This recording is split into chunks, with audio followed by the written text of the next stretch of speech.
Police के कुछ ऐसे ही पदाधिकारियों ने पूरे महकमे की छवि को बर्बाद कर रखा। ना शराब बिक रहा है, आप लोग कुछ नहीं करते। शराब बिकवाए पुलिस वाले, हफ्ता ले पुलिस वाले, बात सुने नेता।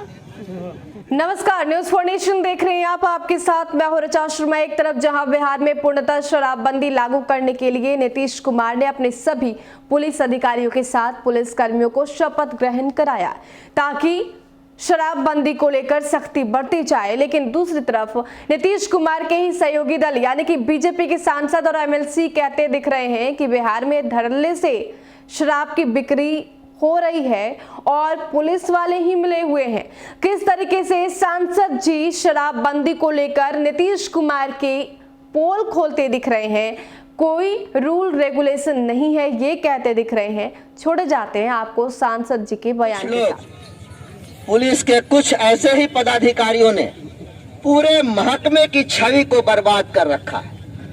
आम आदमी पुलिस से इतना नफरत क्यों करती है, उसके पीछे कारण ऐसे ही कुछ निकम्मे भ्रष्ट तानाशाह अधिकारी हैं जिन लोगों ने जनता को, आम जनता को पुलिस से दूर रखा है। आम जनता जिससे घृणा करती है, आम जनता नफरत करती है ऐसे ही पुलिस अधिकारियों के कारण। वरना कहीं कहीं ऐसा भी होता है कि किसी पुलिस अधिकारी का स्थानांतरण यदि हो गया उस थाने से, तो लोग सड़क पर उतर जाते हैं, लोग सड़क जाम करते हैं और मांग करते हैं बड़ी अधिकारियों से कि ये थाना प्रभारी बहुत अच्छा था, इसको भी यहाँ से नहीं जाना चाहिए था। वैसी छवि बनाओ, वैसा आचरण करो कि लोग को सड़क पर तुम्हारे जाने के लिए नहीं उतरना पड़े, बल्कि तुमको यहाँ रखने के लिए उतरना पड़े। लेकिन पैसा के आगे सब कुछ फेल है, न नीति है, न सिद्धांत है, न चरित्र है। पैसा कैसे आए? दलाल के माध्यम से आए। दलाल को दामाद जैसा पूजा करता है थाना।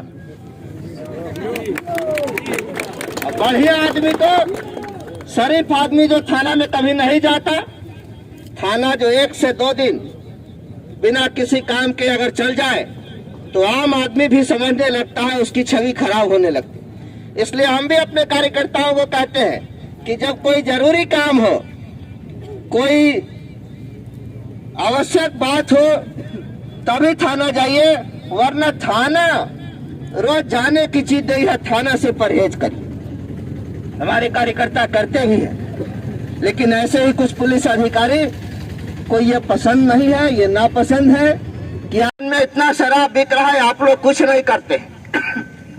शराब बिकवाए पुलिस वाले, हफ्ता ले पुलिस वाले, बात सुने नेता। हमने गुस्से, थोड़ा हमको गुस्सा आ गया इसलिए कि हम उस समय अपने तनाव में थे, एक्सीडेंट उसी समय हुआ था। हमने कहा कि अच्छा हम ही आते हैं अब रफीगंज, और अब हम ही दारू पकड़ेंगे। पुलिसिंग आप मत करिए, बात हम लोग सुने। एक दिन की बात है मित्रों, हम गाड़ी से जा रहे थे कहीं मदनपुर के तरफ। हमको गया जाना था, डोभी तक तो हमको जाना ही था जीटी रोड से। भेड़िया गांव के सामने जीटी रोड पर एक आदमी बहुत तेज गति से गाड़ी चला रहा था, 140-50 के स्पीड में। हमारी गाड़ी से वो आगे निकाला और एक भैंस को धक्का मार दिया।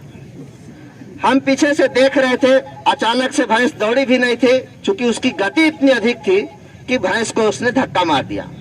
हमने उसी समय मदनपुर थाने की पुलिस को इन्फॉर्म किया, जो अभी वहां थाना प्रभारी है, और उसको कहा कि काले रंग की स्कॉर्पियो है, इतना उसका नंबर है, एक भैंस को धक्का मार के बहुत तेज गति से भाग रहा है।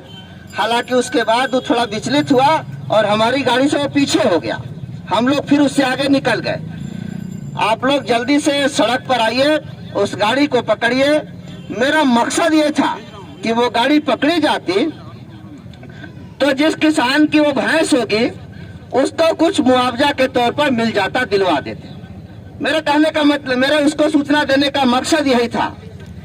लेकिन बड़ा आश्चर्य होगा आप लोगों को सुनकर कि वो गाड़ी न तो मदनपुर, गलती हमसे एक हो गई थी। गलती हमसे यह हो गई थी कि हमने कह दिया था पुलिस वालों को, थानाध्यक्ष मदनपुर को, कि उस गाड़ी पे पेंट से पुलिस का चिन्ह बनाया हुआ है, लाल और ब्लू। इससे आप समझ जाइएगा कि यही गाड़ी है। बस इतना ही गलती हमसे हुआ था। वो गाड़ी न मदनपुर में पकड़ी गई। जब मदनपुर में नहीं पकड़ी गई तो हमने फिर फोन किया तो कहा सर उसको आमस टोल पर पकड़ लेंगे।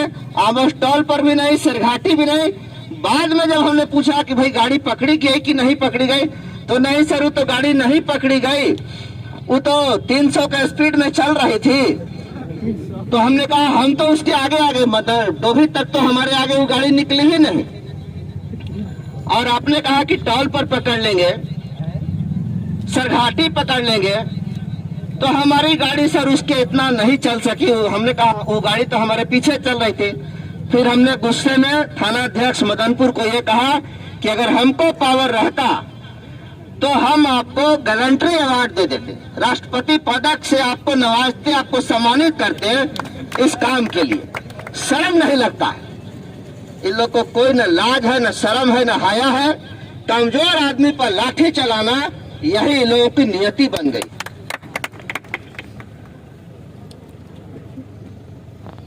मित्रों, ये तो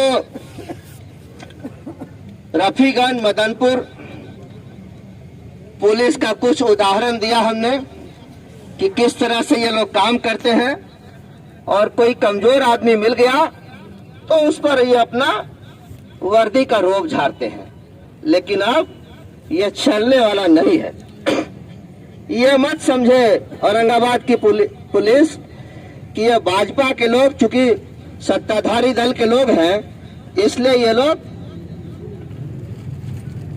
कुछ नहीं करेंगे, लाज से नहीं करेंगे, शर्म से नहीं करेंगे, सत्ता में है इसलिए कुछ नहीं करेंगे। एक कहावत है ना, उस कहावत को हम अक्षरता तो चरितार्थ नहीं करेंगे, लेकिन एक कहावत है कि किसी को कोई लाज के मारे बोल नहीं रहा है और किसी को अच्छा लग रहा है तो उसको छोड़ नहीं रहा है। ये भ्रम में मत रहिएगा, अब ये नहीं चलेगा।